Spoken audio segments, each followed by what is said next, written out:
जब भी आपके पास टेंडर डॉक्यूमेंट आए, आपने कुछ चीज़ें बहुत गौर से पढ़नी होती हैं, जिनमें से एक बहुत ही इंपॉर्टेंट चीज़ है एडवांस पेमेंट गारंटी की टर्म्स एंड कंडीशन। आमतौर पर जनरल कंडीशंस ऑफ कॉन्ट्रैक्ट के अंदर एडवांस पेमेंट से रिलेटेड कुछ ना कुछ वर्डिंग्स मौजूद होती हैं, जिसमें ये बताया जाता है कि इसको किस फॉर्मेट में जमा कराना है, इसकी पेमेंट किस तरह से की जाएगी और इसकी रिकवरी किस तरह से जाएगी। लेकिन इसमें कुछ मॉडिफिकेशंस की जाती हैं, तो अल्टीमेट फाइनल वर्डिंग आपको पर्टिकुलर कंडीशंस ऑफ कॉन्ट्रैक्ट के अंदर मिलेंगी, जिसके अंदर ये मेंशन होगा कि इसकी परसेंटेज क्या है, किस तरह ये पे की जाएगी और किस तरह इसकी रिकवरी होगी और ये किस फॉर्मेट में जमा होगा। आमतौर पर advance payment guarantee 10% of the contract price पे की जाती है। इसकी जो पेमेंट होती है वो 2 इंस्टॉलमेंट में दी जाती है। यानी 5% बिफोर द मोबिलाइजेशन और 5% आफ्टर द मोबिलाइजेशन, और इस दौरान जो डेज़ का डिफरेंस होता है वो 14 डेज़ होता है।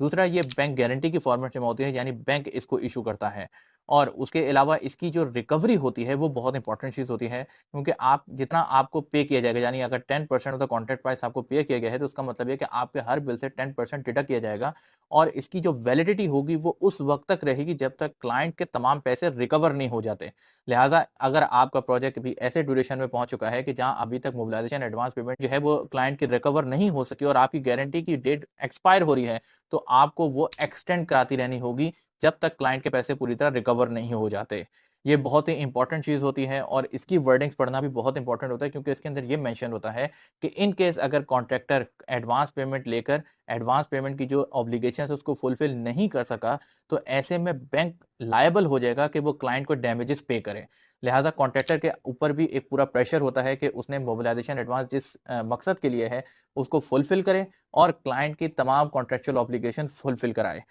दूसरा, एक इंपॉर्टेंट चीज़ होती है कि बैंक गारंटी के अंदर कॉन्ट्रैक्टर अपना कोलेटरल भी जमा करवाता है, यानी अपना कोई एसेट बैंक को देता है और बैंक उसके बिहाफ पर एक गारंटी इश्यू करता है। लिहाज़ा कॉन्ट्रैक्टर को ये भी फ़ियर होता है कि इन केस अगर वो परफ़ॉर्म नहीं कर सका और बैंक के ऊपर कोई ऐसी लायबिलिटी आ गई कि वो क्लाइंट को डैमेजेस पे करे, तो वो उसका एसेट भी कॉन्फिस्केट कर सकता है।